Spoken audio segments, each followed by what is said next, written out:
और कौमे मुस्लिम कभी डूब नहीं सकती है, क्योंकि जिस कौम के बका की दुआ नबियों के इमाम ने की हो वो कौम कभी डूब नहीं सकती। इस्लाम तेरी नफ्स ना डूबेगी हर्ष तेरी रगों में खून है रवा चार यार का। कुछ तो ऐसा कि ये हस्ती मिटती नहीं है, बहुत सारी ठोकर डाली गई फिर भी ये चिराग बुझते नहीं है। कुछ तो वजह है साहब, क्योंकि यहाँ सजदों का लोड नहीं है, यहाँ सजदों का लोड नहीं है। अरे हमारे चिराग इसलिए नहीं बुझ रहे हैं कि हमें सिक्योरिटी दी है सहाबा की मुकद्दस जमाअत ने, हमें सिक्योरिटी दी है मीरे करबला शहीद वफा इमाम हुसैन अलैहिस्सलातु वस्सलाम ने, हमें सिक्योरिटी दी है खलफाए राशिदीन की मुकद्दस जमाअत ने, हमें सिक्योरिटी दी है बगदाद के दूल्हा गौसे आदम ने, हमें सिक्योरिटी दी है गरीब नवाज अब्दुल वली हजरत मोइनुद्दीन हसन संजरी ने, हमें सिक्योरिटी दे रखी है कुतुबुद्दीन फरीदुद्दीन अलाउद्दीन जैसी मुकद्दस हस्तियों ने, हमें सिक्योरिटी दे रखी है महबूबे इलाही निजामुद्दीन मौलिया जैसी हस्तियों ने। अरे हमारी हस्ती इसलिए नहीं मिटती है कि हर बस्ती के अतराफो जमानिब में हमें बचाने के लिए रब ने तैयब जैसा दूल्हा भेज रखा है। नारे तकबीर, नारे रिसालत, उलमाए अहले सुन्नत, उर्से मुकद्दस, नारे तकबीर, नारे रिसालत, सुभान अल्लाह।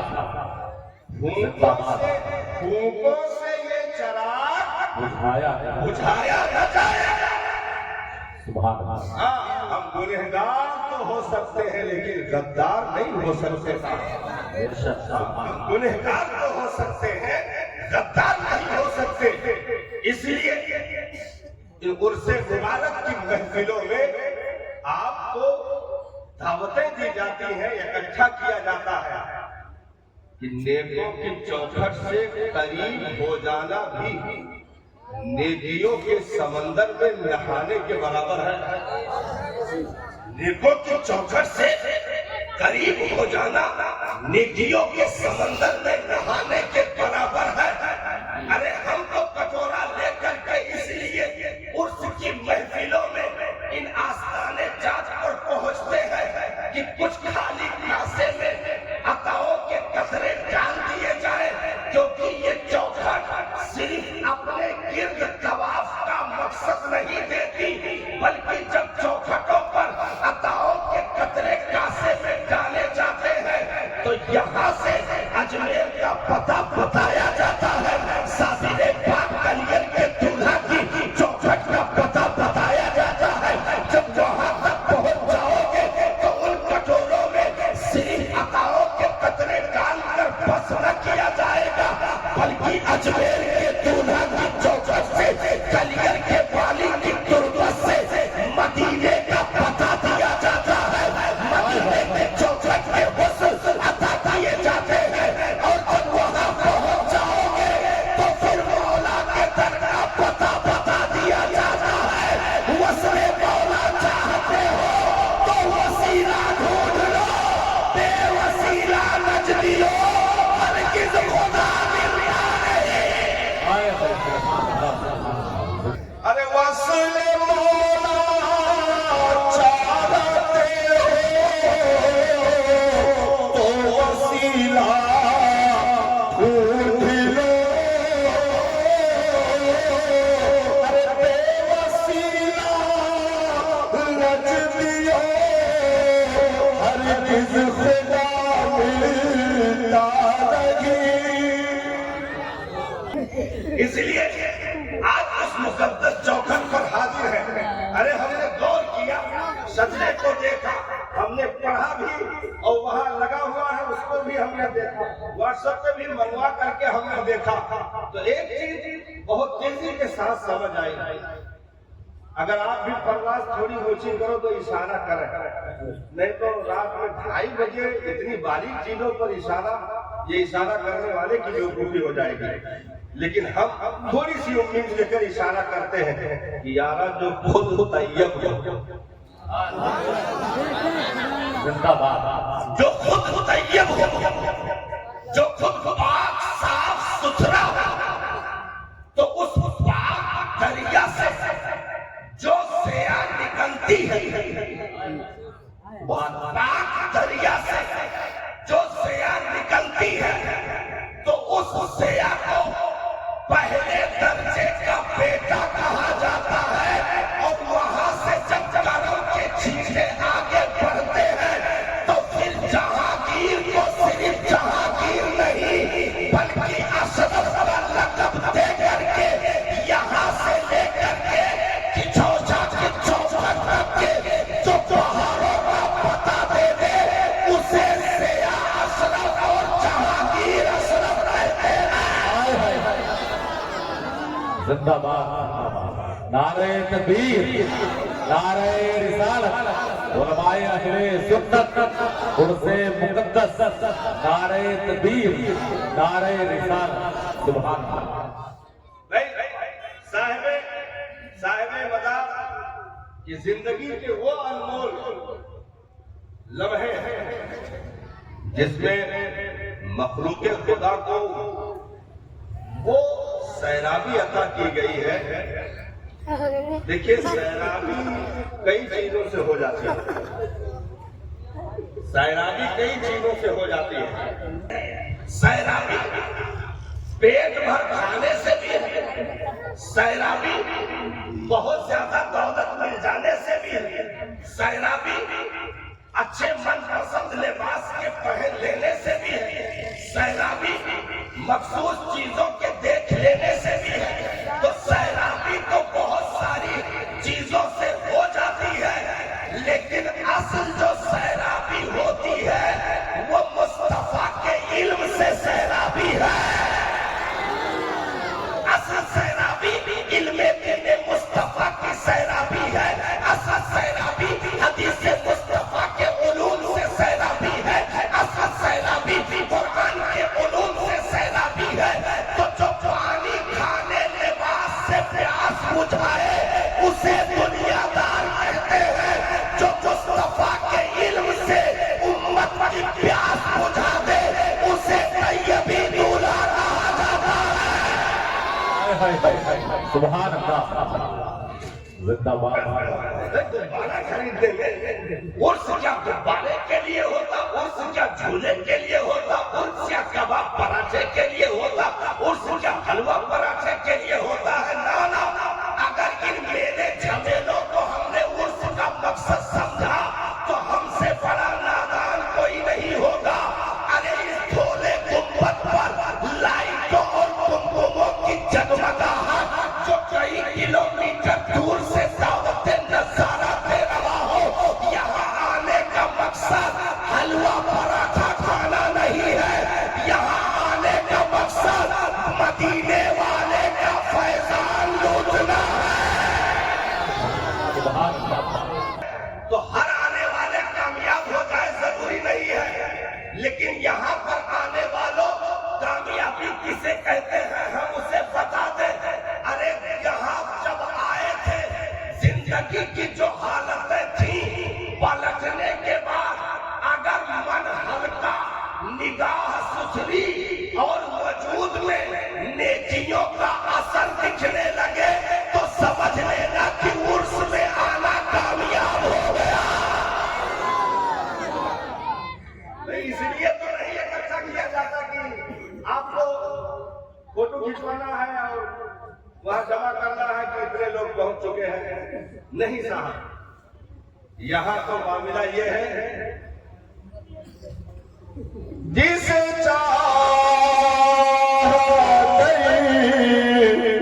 पे बुला लिया, जिसे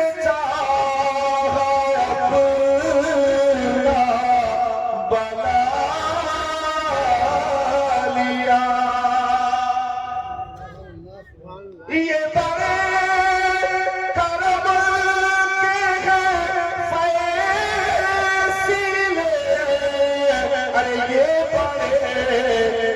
नसीब की बात है।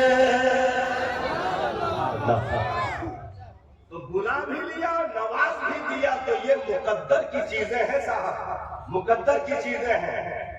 देखिए उर्स में इन मुकद्दस हस्तियों ने इसलिए नहीं बुलाया है कि इनका प्रचार हो जाए। अगर इनका प्रचार हो, अगर प्रचार का मकसद बनाया जाता तो उर्स नहीं, ये सब बीबीसी लड़ते। अगर प्रचार का मकसद बनाया जाता तो बीबीसी लड़ते, या तो बहुत ज्यादा जो बिगड़ जाते हो प्रधान लड़े लागत है। भाई यहाँ के प्रधान कौन नहीं कह रहे भाई, बहुत ज्यादा बिगड़ जाए प्रधान लड़े। तो प्रचार के लिए आदमी बीडीसी लड़ता है, प्रधानी लड़ता है, और ज्यादा कुछ सवाल हुआ तो विधायकी लड़ने लगता है। प्रचार कि गली गली होर्डिंग लग जाएगी, पोस्टर लग जाएंगे, छोटे छोटे मिलने बढ़ जाएंगे। प्रचार के लिए ये प्रचार का पंडाल नहीं है, ये किसी नेता की सियासत का ये मंच नहीं है, ये मंच नहीं है, बल्कि ये वो मिंबर है जहां से सदियों पहले जिस मिंबर से सदाकत, अदालत, सखावत, शुजाअत की नहरों के छींटे कौम को अता किए गए, ये मंच नहीं मिंबर रसूल है।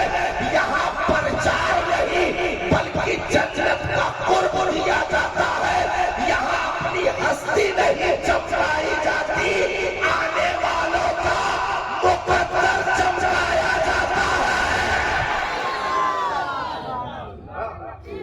तो ये अपने प्रचार का मामला नहीं है साहब। इसलिए ये जीते जागते चेहरे अल्हम्दुलिल्लाह। मैं देखो फैजान लेने का तरीका होना चाहिए, ढंग होना चाहिए, सबका न्याय मिल जाता है। हाँ, सबका न्याय मिल जाता है।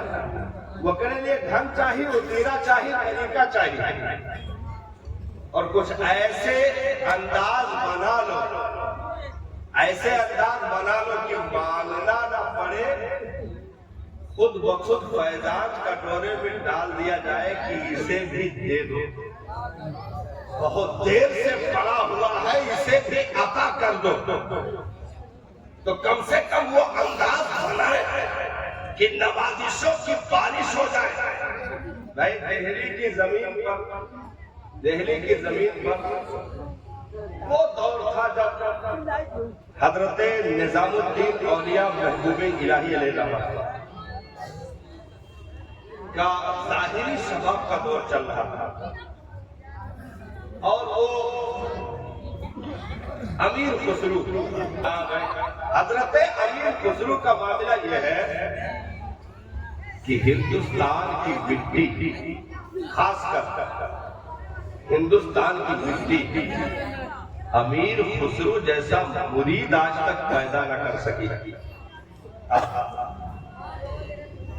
आज तक पैदा न कर सकी। तो मिसालों में कहा जाता है कि पीर हो तो निजामुद्दीन जैसा, मुरीद हो तो अमीर खुसरू जैसा, मुरीद हो तो अमीर खुसरू जैसा। तो आपको मुरीद होना था, अभी मुरीद नहीं हुए थे, मुरीद होना था। वालिद गिरामी ने कहा कि बेटा चल के मुरीद हो जाओ, एक अजीम हस्ती अपने शहर में मौजूद है। तो कहा कि बाबा जान आप जाओ मुरीद हो जाओ, हमरे बस की बात नहीं थी। तो कहा नहीं बेटा, है सारी चीजें, दिन और रात, तन्हाइयां, महफिल, सारी चीजें सुधरी है, चल के मुरीद हो जाओ।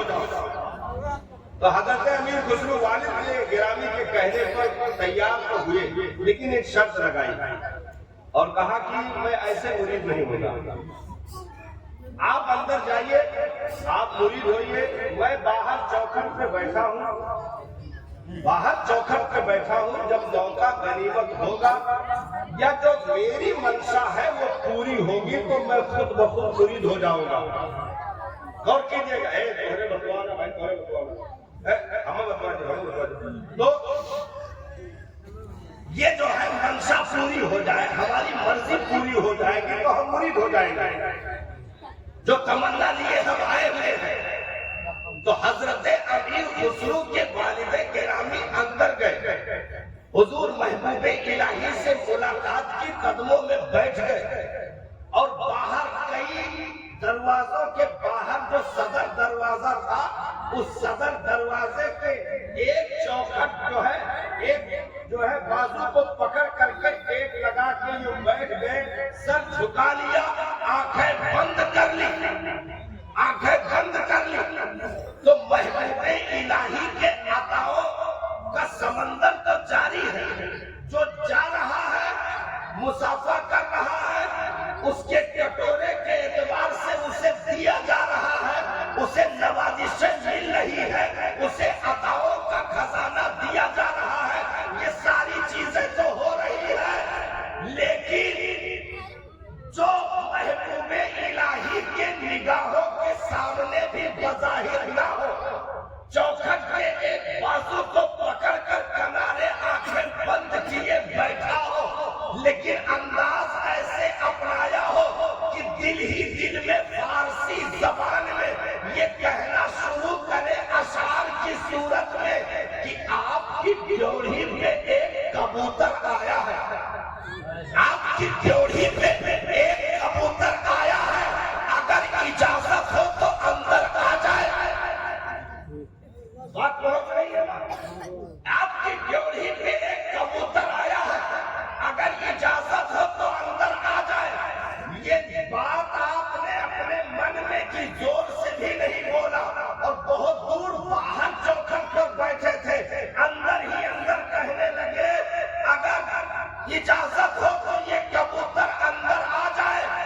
अंदर महफिलें लगी हुई है, सैकड़ों मुरीदीन घेरा डाले बैठे हैं, महबूब इलाही दुआ कर रहे थे, दे रहे थे सबको।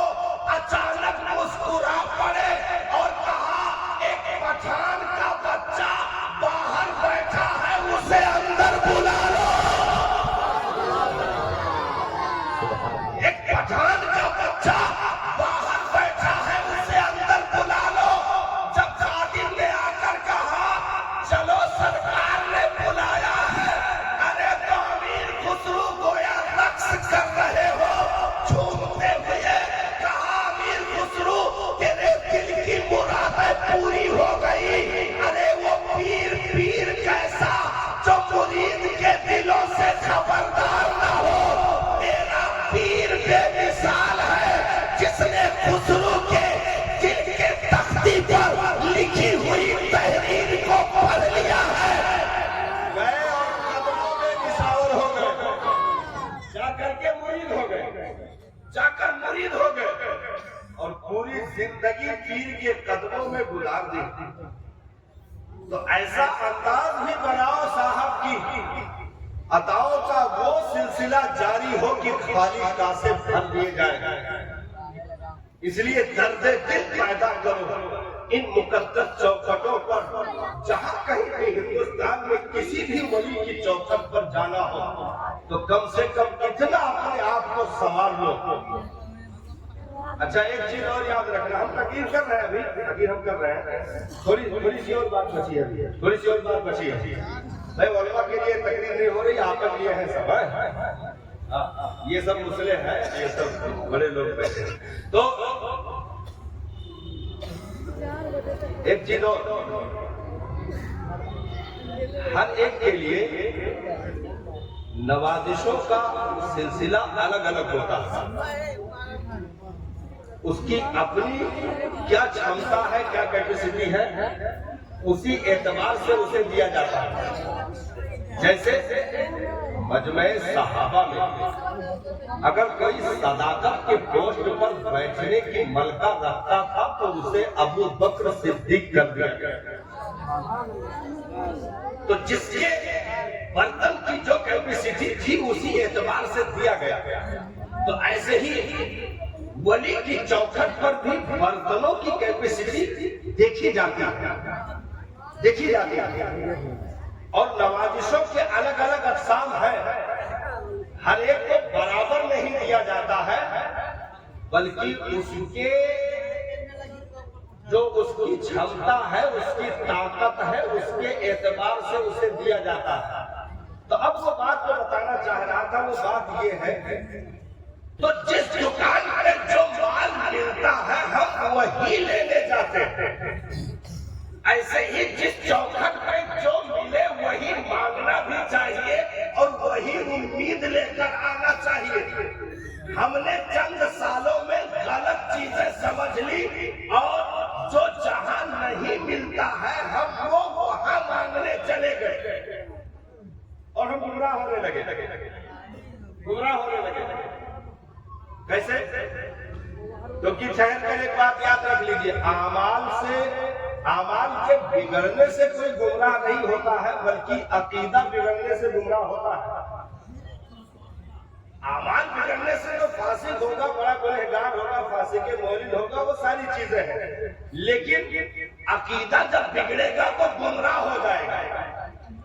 तो वलियों के ताल्लुक से कुछ समझने में हमें गलती हुई, क्योंकि हमने जो जहां नहीं मिल रहा था वो मांगना शुरू कर दिया। यानी एक दीनदार की चौखट पर पहुंच करके हमने दुनिया मांगना शुरू कर दिया। अरे जिस वली ने इस जलील दुनिया की तरफ मैली निगाहों से भी नहीं देखा, तुम वहां पहुंच गए दुनिया मांगने। जिस वली ने मैली निगाह से भी दुनिया की जलील दौलतों की तरफ नहीं देखा, तुम पहुंच गए दुनिया मांगने। कोई मोटरसाइकिल मांग रहा है, कोई जमीन मांग रहा है, कोई नौकरी मांग रहा है। हमने कहा ये हरकतें बंद कर दो, क्योंकि इन आस्थानों पे क्या मिलता है पहले उलमा से पता कर लो, क्योंकि इन चौखटों पर दुनिया की जलील चीजों का मुतालबा न करना। हाँ, यहाँ जो मिलता है वो मांगो, यहाँ नबी की मोहब्बत के खैरात बढ़ते हैं उसे मांगा करो, यहाँ मदीने वाले का कुर्ब बांटा जाता है उसे मांगा करो, यहाँ कुरान के उलूम मारिफ के खजाने लुटाए जाते हैं उसे मांगा करो, यहाँ मुस्तफा के हदीस की बहारें तकसीम की जाती है उसे मांगा करो, यहाँ जो है तुम्हारे दिलों की दुनिया को तब्दील किया जाता है उसे मांगा करो, यहाँ दिलों का इत्मीनान बांटा जाता है उसे मांगा करो, यहाँ तुम्हारी कब्र के उजालों का के असबाब पैदा किए जाते हैं उसे मांगा करो, यहाँ हश्र की कामयाबी का नुस्खा दिया जाता है उसे मांगा करो। अरे यहाँ जन्नत बटती है उसे मांगा करो। जलील दुनिया का सवाल न करना, क्योंकि जो जहां मिले वो अगर तलब करो तो ज्यादा बेहतर मिलेगा।